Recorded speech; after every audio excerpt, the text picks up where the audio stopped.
Nós vamos ler Hebreus capítulo 12, versículo 1 até o versículo 3. Hebreus capítulo 12, do versículo 1 até o versículo 3. Todos encontraram? Amém? 12, a partir do 1. Portanto, também nós, visto que temos a rodear-nos tão grande nuvem de testemunhas, desembaraçando-nos de todo o peso e do pecado que tenazmente nos assedia, corramos com perseverança a carreira que nos está proposta, olhando firmemente para o autor e consumador da fé, Jesus, o qual, em troca da alegria que lhe estava proposta, suportou a cruz, não fazendo caso da vergonha, e está sentado à destra do trono de Deus. Considerai, pois, atentamente aquele que suportou tamanha oposição dos pecadores contra si mesmo, para que não vos fatigueis, desmaiando em vossa alma. Amém. Feche os seus olhos mais uma vez, coloque a mão sobre o seu coração e nós vamos orar. Senhor, nós lemos a Tua palavra e ela é poderosa, eficaz e tem poder de mudar a nossa história. Cada um de nós que entramos aqui, Deus, temos desejos, temos anseios, temos os nossos temores, temos os nossos desafios, mas o Senhor nos trouxe aqui. E nós cremos no poder dessa palavra, que em Hebreus mesmo diz que é viva, eficaz e tem poder para nos fazer discernir pensamentos, vontades, e que o Senhor nos ajude nessa noite. Dai-nos um coração de terra boa, para que sejamos transformados em nome de Jesus. Amém. Amém. Você pode se assentar? Fulano venceu na vida. Você já escutou essa expressão? Fulano venceu na vida. Essa é uma expressão muito comum, e a gente escuta ela sempre por aí.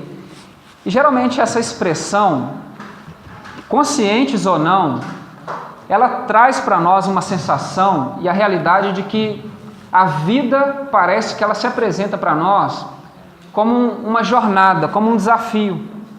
Nós temos um desafio, a vida como se fosse realmente uma jornada, um desafio que nós precisássemos vivê-lo, enfrentá-lo e tivéssemos a expectativa de vencê-lo. E geralmente quando a gente fala assim, venceu na vida, a gente coloca comumente essa expressão relacionada a pessoas que conseguiram algumas coisas. E o nosso mundo hoje é o mundo do materialismo, né? Do consumismo. Nós somos mais valiosos pelo que nós temos do que necessariamente do que nós somos. Então, geralmente, quem venceu na vida para nós? Geralmente é quem conseguiu um bom emprego, um bom cargo, um salário razoável, uma formação, um certo tipo de conhecimento, alguns bens, casou, conseguiu uma fama. E a gente vai vendo algumas listas, né? Que quando nós olhamos para algumas pessoas e identificamos que essas pessoas conseguiram isso, chegaram em determinados pontos, a gente fala assim, fulano venceu, conseguiu.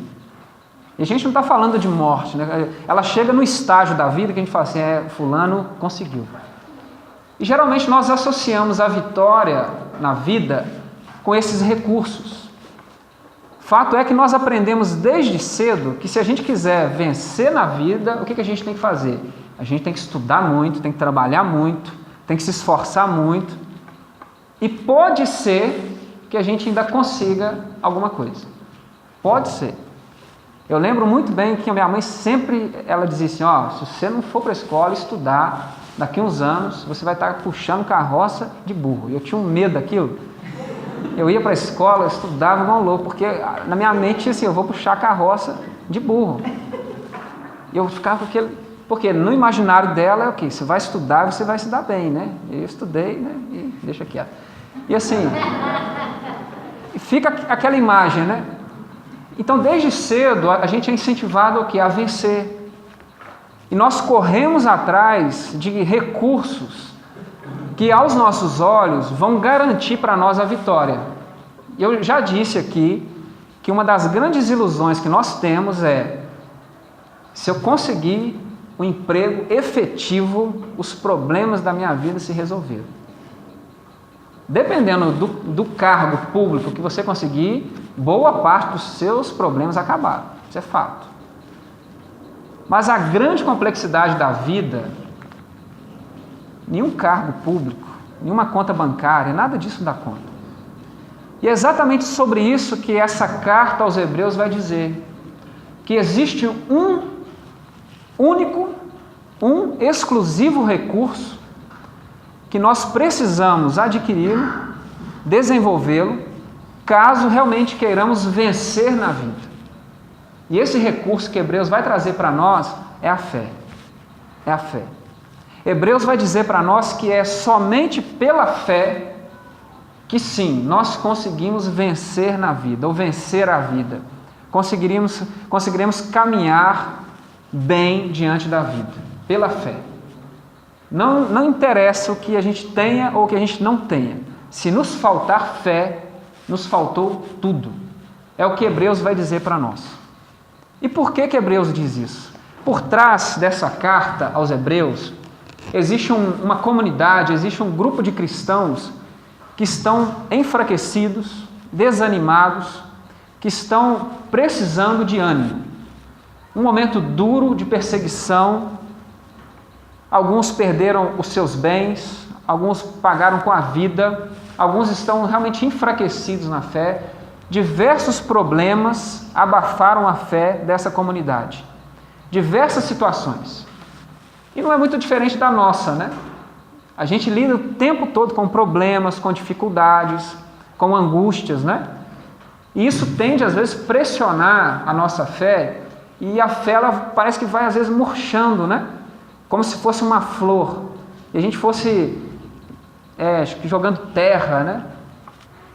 Marcos 4 tem uma parábola bonita que diz que o semeador joga a semente e num determinado ponto ela brota, mas é um terreno espinhoso, as preocupações da vida abafam a semente. Ela até brota, mas ela não consegue crescer porque as preocupações da vida tendem a abafar o desenvolvimento da fé. E é assim que essa comunidade está. Por exemplo, no capítulo 10, versículo 25, o autor ele vai dizer assim: não deixemos de congregar-nos, como é o costume de alguns. Antes façamos admoestações, ou seja, exortações mútuas, né? E tanto mais vedes que o dia se aproxima. O autor está dizendo, olha, tem pessoas que estão tão desanimadas que elas deixaram de congregar. Elas deixaram de participar da comunidade, porque elas não veem mais sentido nisso. Elas se afastaram. Capítulo 12, versículo 12, olha que coisa interessante. Ele diz: por isso restabelecei as mãos descaídas e os joelhos trôpegos. Olha que coisa bonita, né? Vocês precisam restabelecer as mãos descaídas e os joelhos que tropeçam, né? Trôpegos. Pessoas desanimadas. Contexto de sofrimento, perseguição, abusos, perda de bens, uma fé abafada.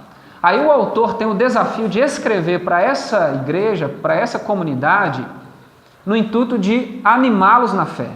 Animá-los na fé. E o autor faz isso de uma maneira muito bonita. Em casa, leia a carta aos Hebreus, é maravilhosa. Por exemplo, no capítulo 3, capítulo 4, para dizer da complexidade da vida e para animá-los na fé, o autor faz uma analogia entre a vida cristã e a vida do povo do deserto, dizendo, olha, a vida cristã é uma peregrinação. Ou seja, nós estamos num deserto caminhando. E deserto é um lugar de escassez, de um sol muito quente, pouca água, perigos, tem horas que a gente desanima, miragens, né? A gente se engana, se perde, falta força. Mas o deserto também é o lugar de experimentar de Deus, dos seus milagres. O povo caminha por 40 anos numa total dependência de Deus. E essa imagem da peregrinação é a imagem da vida cristã.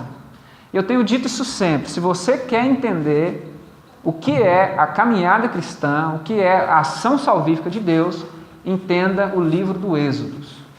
Entenda o livro do Êxodo. As metáforas, as analogias, a simbologia que os evangelhos dão para Jesus está basicamente no Êxodo. Essa imagem do povo saindo, peregrinando, e o autor usa essa imagem para dizer o quê? Nós estamos peregrinando. Nós precisamos de ânimo. Nós precisamos nos fortalecer na fé para que a gente consiga contemplar no deserto, enquanto nós estamos no deserto, nós precisamos contemplar já aquilo que Deus tem prometido para nós. O que foi a causa que desanimou o povo? Por não verem concretamente, de forma palpável, o cumprimento das promessas de Deus, o povo começa a cogitar que eles se enganaram ao sair do Egito. Deus tira o povo do Egito e promete ao povo uma terra santa, uma terra nova, um lugar diferente, uma nova vida, mas o povo está andando e nada como tempo para testar a nossa fé. Nada como tempo. Deus fala assim, vou fazer. Aí a gente sai do culto, né? Animado, né? Aí passa uma semana, 2, 3, 1 mês, 12 meses, 2 anos, 5, 10. E aquilo que Deus prometeu para nós, cadê? Onde está? E algo que esse autor vai lembrar para nós é que muitos exemplos de fé que ele cita para nós aqui nessa carta, no intervalo de alguns nomes, ele vai dizer assim: esses morreram sem ver se cumprir a promessa de Deus na vida deles. Morreram sem ver cumprir a promessa de Deus na vida deles. Porque eles eram como peregrinos aqui e eles contemplavam uma pátria superior. Olha que coisa interessante. Deus fez promessas para eles no tempo deles, mas eles tinham uma compreensão que nós às vezes não temos. Não temos. Que a palavra de Deus, as promessas de Deus, elas são eternas. Eternas. A gente pode chamá-las de atemporais, ou seja, sem tempo. Sem tempo. Nós podemos passar dessa vida para outra, mas a promessa de Deus, a palavra de Deus lançada, ela se cumpre. Porque a palavra de Deus, ela não está presa no nosso tempo. No nosso tempo. Então, esses homens, essas mulheres, diante daquilo que elas experimentariam lá, numa glória definitiva, numa vida definitiva, elas estavam contemplando com tanta fé aquilo lá, que não interessava mais o que Deus estava fazendo aqui agora. Como se o que me aguarda lá é tão maravilhoso, e eu ando por aquilo, que se Deus faz aqui, se no meu tempo eu vou experimentar ou não, não interessa. Por exemplo, Deus chama Abraão para fazer dele pai de uma multidão. Dentro dessa promessa, Abraão, se a gente for bom de matemática, a gente vai ver que Abraão deixou tudo, menos uma multidão na terra. Mas hoje, nós que estamos daqui e olhamos para lá, nós estamos vendo o cumprimento daquilo que Deus prometeu para Abraão, mas ele não viu.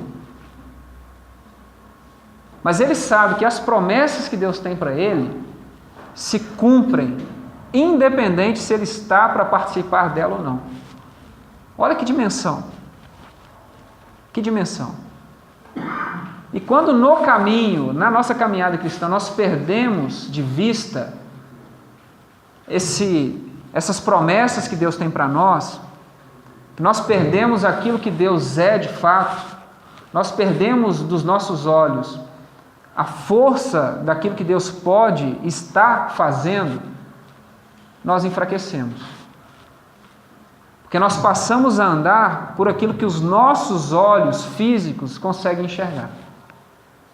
Aquilo que os nossos olhos físicos conseguem enxergar. Por isso que o autor escreve essa carta lembrando disso, a peregrinação. E a peregrinação, ela se faz e ela acontece com perseverança. Aí a gente não gosta muito. Perseverança. E aprenda a ler a Bíblia. Se você encontra um texto dizendo que nós precisamos de algo, é porque para o pessoal que foi escrito, eles não tinham aquilo. Então, quando, capítulo 12, que a gente leu, portanto, também nós corramos a carreira que nos está proposta com perseverança.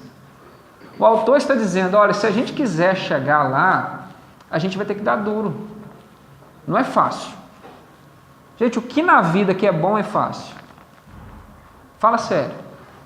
Que vale a pena mesmo, é fácil. O que é? Que traz aquele prazer, assim, conseguir. E o autor está dizendo que essa peregrinação, ela vai ser, vamos dizer, um sucesso na perspectiva do céu, se a fizermos com perseverança. Perseverança. E a gente precisa caminhar com perseverança.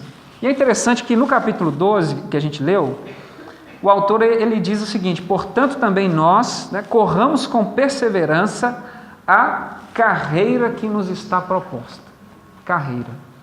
Essa palavra que aqui ele usa como carreira, é uma palavra interessante, é uma palavra grega chamada agon. Agon. É a mesma palavra que dá origem à palavra agonia. Agonia. Corramos também com perseverança a agon, carreira, que tem um sentido de luta, de disputa. O imaginário que está por trás aqui é como se fosse um imaginário olímpico. Você tem um estádio, você tem uma prova olímpica e nós precisamos correr. Nós estamos como que numa disputa com a gente mesmo para que a gente finalize bem aquela disputa, aquela prova que nos foi proposta. E se tem algo que define bons atletas é perseverança, disciplina, dedicação. E se tem uma palavra que falta para nós às vezes, principalmente na nossa vida devocional, é a palavra disciplina. Disciplina. Nós somos um povo indisciplinado. Indisciplinado. Nós seríamos muito melhores enquanto pessoas e teríamos muito mais sucesso na vida, tanto vida espiritual quanto vida pessoal e até material, financeira, se nós fôssemos pessoas disciplinadas. Soubéssemos usar o nosso tempo, pensássemos para gastar o nosso dinheiro, se tivéssemos horário para começar as coisas, para terminá-las. Aí quando a gente olha para a nossa vida espiritual, essa palavra é fundamental, disciplina. Disciplina. Quanto tempo nós passamos sem ler a palavra de Deus, sem orar, sem praticar, essas disciplinas espirituais? Quando a gente olha para um atleta, um atleta de alto nível, se tem algo que esse atleta tem que ser, se ele não é, ele tem que aprender a ser, se ele quer chegar lá, é disciplina. Ele tem que ser disciplinado. Horário para treinar, vigia o que come, horário de deitar, de acordar, onde vai, o que vê. Cuida de tudo, da mente, do corpo, tudo. Um detalhe a mais pode fazer uma grande diferença naquele dia. Aí ele fala, por que eu comi aquele bacon, hein? Devia ter... Por quê? Devia ter resistido. Um detalhe. E ele está dizendo que nós temos para nós uma corrida. A vida como se fosse para nós uma corrida. E nós precisamos de disciplina, de perseverança, de dedicação para que a gente chegue lá. E é interessante que ele cita, olha só, desembaraçando-nos de todo peso e pecado que tenazmente nos assedia. É interessante que ele faz aqui uma diferenciação: peso e pecado. Existem situações na nossa vida que a gente tem, que a gente pratica, alguns hábitos, que eles não necessariamente são atos pecaminosos. Eles não são moralmente errados, vamos dizer, espiritualmente errados. Fazer aquilo ou não configura um pecado, um erro, mas é peso. É peso. Existem coisas na nossa vida que a gente faz, carrega, que a gente tem, que elas não são erros, mas elas nos atrasam. E a gente precisa ter essa sabedoria. Sabedoria. Uma pessoa que está peregrinando, que está caminhando, que ela tem um objetivo, se tem uma coisa que peregrino faz, é saber selecionar exatamente o que vai na mochila dele. Ele sabe o que é peso e o que é essencial. Sem isso daqui, eu não vou conseguir caminhar.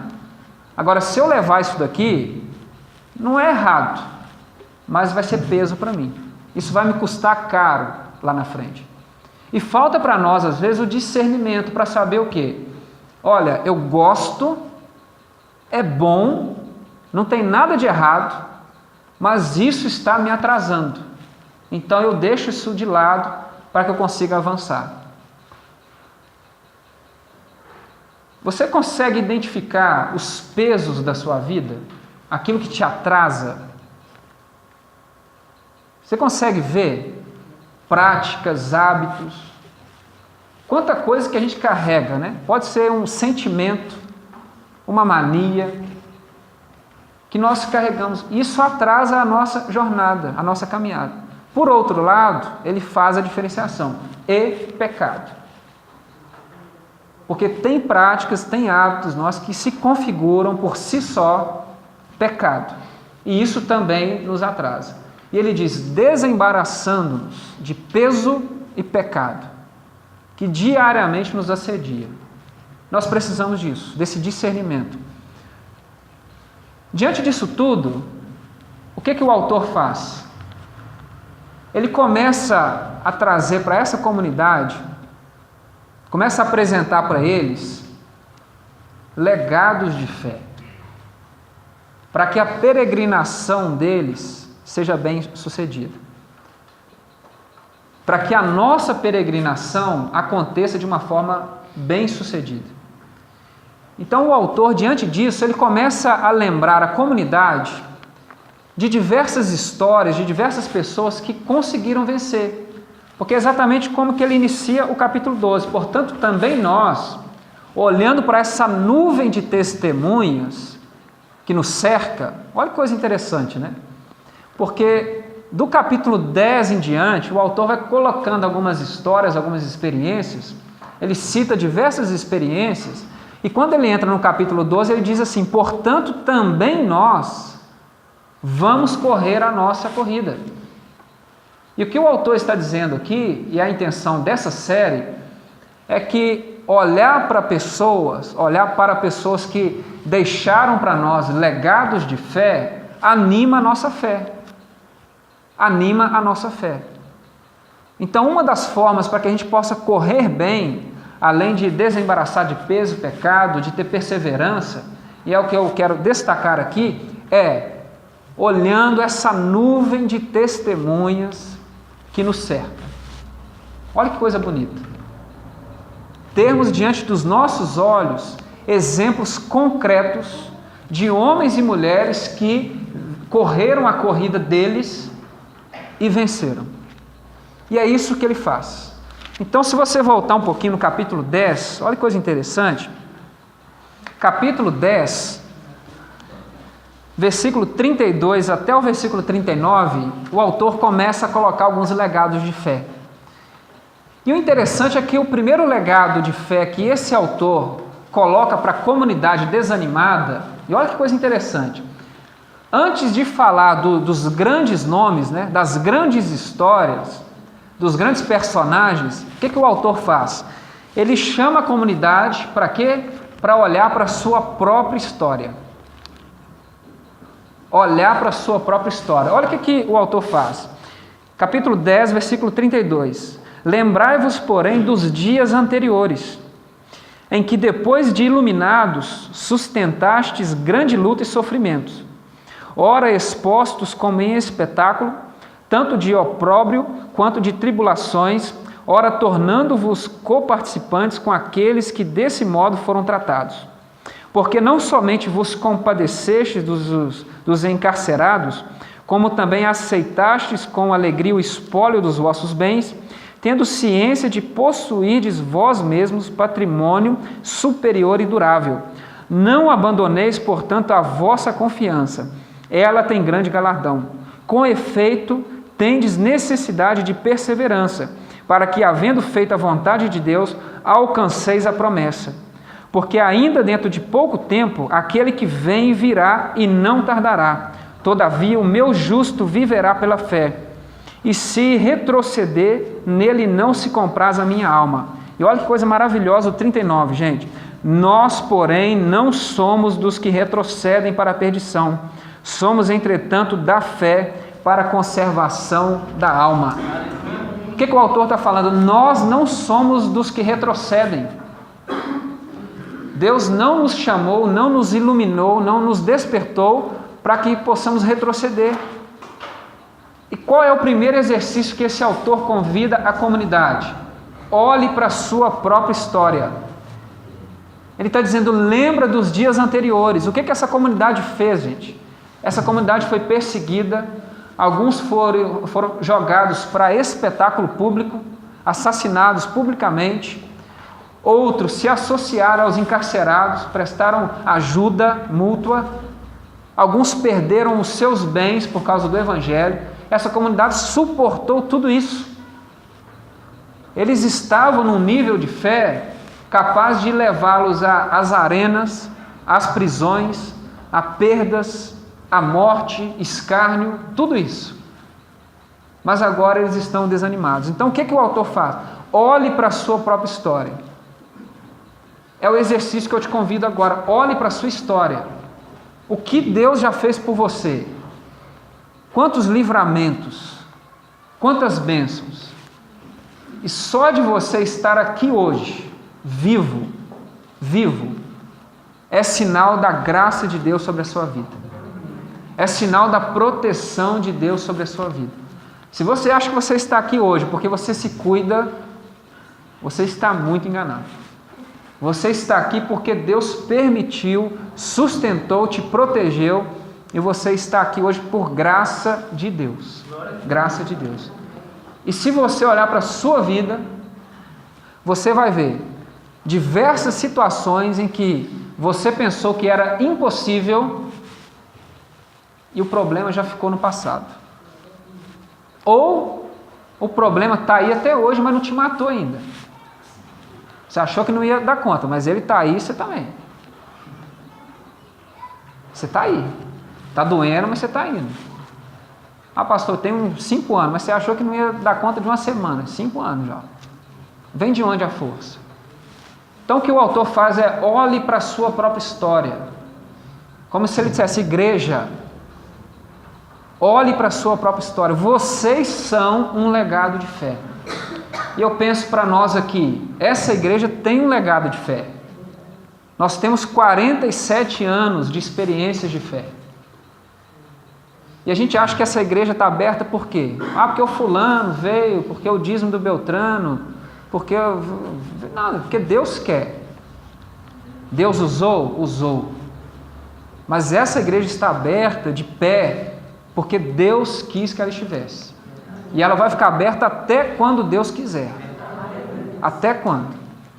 Porque eu sempre digo, a gente pode ter aqui uma arrecadação de 1 milhão, mas se Deus quiser fechar essa porta, ela fecha. E a gente pode não ter R$1, mas se Deus quiser que essa porta fique aberta, ela vai ficar aberta. Nós temos um legado de fé. E no capítulo 11, do 4 ao 40, o autor convida a comunidade a olhar para os antigos, a olhar para a tradição, para a Bíblia, para a história. Aí aqui aparecem os nomes, né? Abraão, Isaac, Jacó, Abel, Enoque, Noé. Homens e mulheres. E ele vai dizer algo maravilhoso aqui, que passaram por diversas situações. E uma das expressões, né? Aqui tem duas expressões no capítulo 11, maravilhosas. A primeira é: da fraqueza tiraram força. O autor está dizendo: olhe para a tradição da igreja, olhe para a história da igreja, olhe para as pessoas que vieram antes. Nós hoje temos tido um problema de amnésia, né? Nós somos a geração que inventa a roda de novo, né? Nós não queremos olhar para o passado. A gente tem uma tendência de pensar que tudo do passado é descartável, que as pessoas de antigamente eram erradas, equivocadas, mas nós somos um produto histórico. Nós herdamos muitas coisas. E uma delas é a fé. Você herdou a fé de alguém. Essa fé chegou a você porque homens e mulheres pagaram com a própria vida. E na Bíblia nós temos o registro dessas grandes histórias. O que o autor está dizendo é: se alimente das histórias da palavra de Deus. Olhe para os antigos. E a outra expressão é: seres humanos dos quais o mundo não era digno. Já pensou alguém falar de você, por exemplo, no seu funeral, não que eu queira que seja agora, a pessoa chega e fala assim: fulano, o mundo não era digno da presença dessa pessoa. O mundo não foi digno de ser pisado por essa pessoa. Olha a dimensão. E são homens e mulheres que estavam nas periferias do império, homens e mulheres que não tinham os recursos que a sociedade da época entendia como principais para se vencer a jornada. Olhe para esses, olhe para essa Bíblia, olhe para essas histórias, se alimente dessas histórias. Nós precisamos olhar para essas histórias e aprender com elas. E por fim, capítulo 12, versículo 2, o nosso principal legado, Jesus. Portanto, também nós corramos a carreira que nos está proposta como? Olhando firmemente para Jesus, autor e consumador da nossa fé. Autor e consumador da nossa fé. E principalmente pelo exemplo de Jesus, nós aprendemos que a fé, ela nos ensina e nos permite, no caminho, enquanto nós caminhamos, nós já experimentamos concretamente a alegria, a plenitude e a realização daquilo que Deus tem preparado para nós naquele dia. Jesus é esse cara. Porque ele está dizendo, em troca da alegria que lhe estava proposta, ele suportou a vergonha. E o texto é tão interessante que fala assim, que Jesus despreza o desprezo. Ele não fez caso da vergonha que jogaram para cima dele. Então, como se fosse assim, desprezaram Jesus, ele despreza o desprezo que desprezaram ele. Entenderam? Ele despreza o desprezo. Olha que coisa interessante. Por quê? Jesus contemplava no caminho, ele não só contemplava, como ele já experimentava porções do reino de Deus. Ele sabia do céu, ele tinha convicção do céu sobre a sua identidade, sobre quem ele era, sobre a sua missão, e ele tinha algo fundamental, ele sabia para onde estava indo. Então qualquer pessoa, qualquer instituição, qualquer realidade que dissesse alguma coisa contra ele ou para ele, não interessava. E eu tenho aprendido quando nós nos chateamos com pessoas que falam coisas para nós, é porque a gente ainda não tem a nossa identidade consolidada. Porque quando a gente sabe quem a gente é, e alguém fala que a gente não é, você é doido. Eu não sou isso que você falou. Agora, se afeta e a gente se preocupa, eu não estou dizendo que a gente não tem que dar ouvidos, né?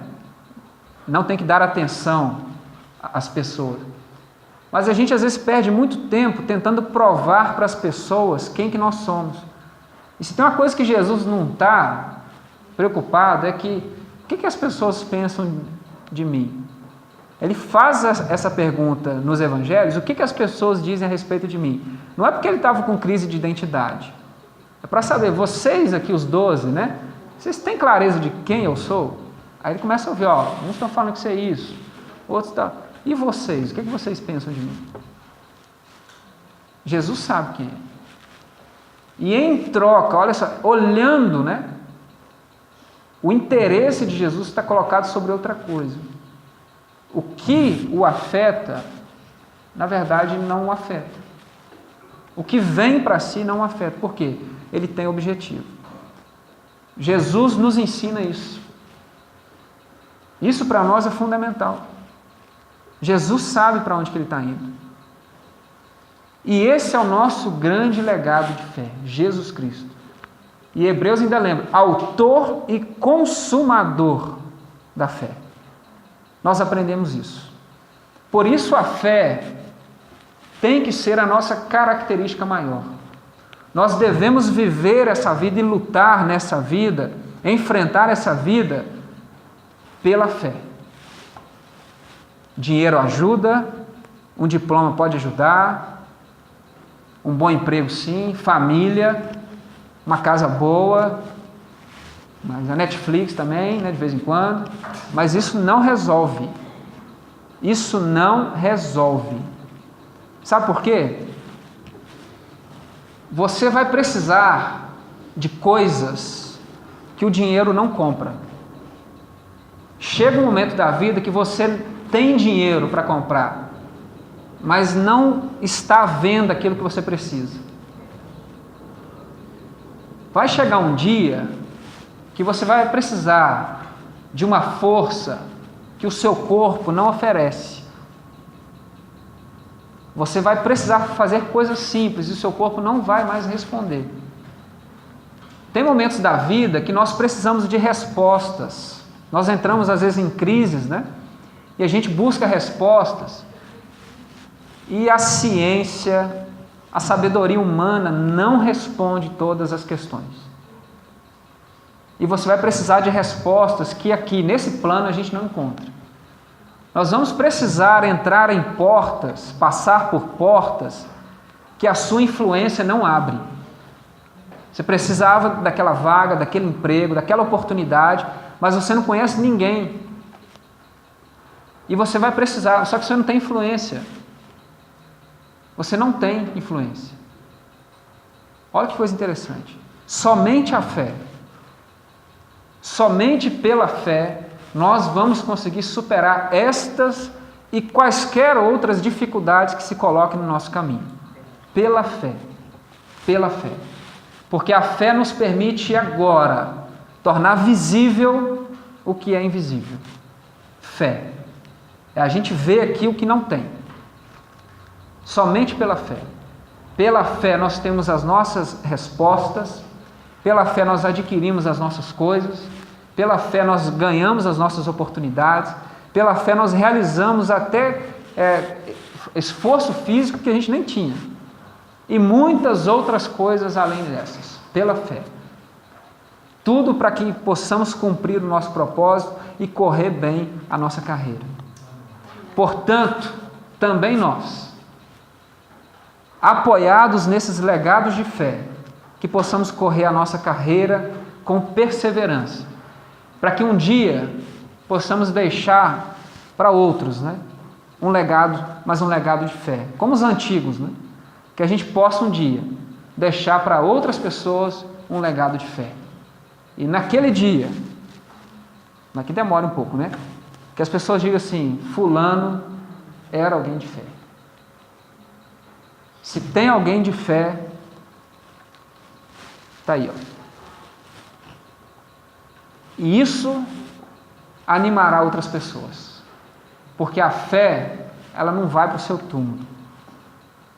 Abraão foi para o túmulo, nós falamos dele até hoje. Enoque foi trasladado, né? E se você quer saber o que é isso, não perca. Falamos desses nomes até hoje. A fé, ela permanece. Portanto, também nós. Vamos orar?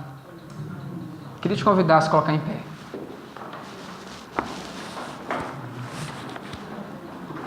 Talvez você tenha entrado aqui com seu coração aflito, olhando para a sua história como um grande desafio, situações a serem vencidas, problemas, que se apresentam. Talvez você se pergunte, como eu vou dar conta disso? Não tenho dinheiro, não tenho influência, não tenho diploma, não tenho formação, não tenho família, não tenho. Mas se tem algo que você pode ter, e lembrando do profeta Isaías, venha e compre de graça. Comprar de graça? Venha e compre de graça. A fé. Porque a fé é derramada nos nossos corações pela graça de Deus.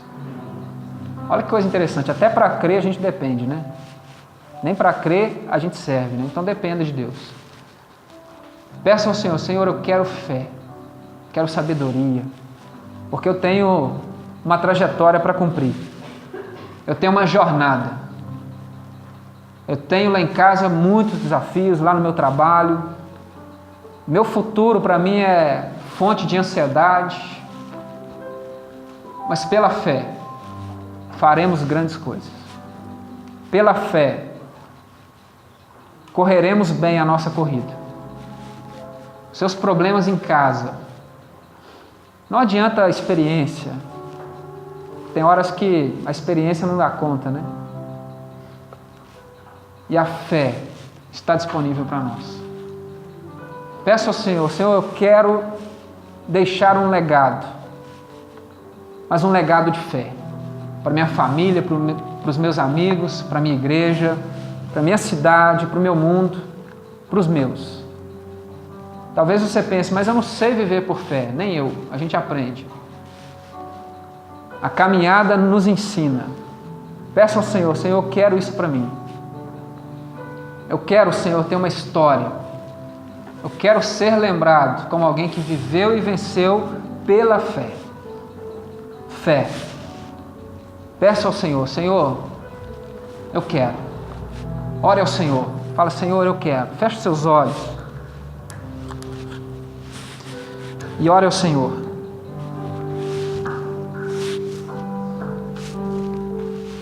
Fala, Senhor, eu quero isso para mim. Eu quero isso para minha história.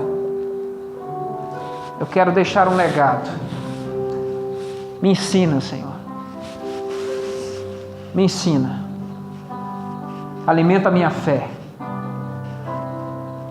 Escreva a minha história, Deus, por fé. E nós vamos orar.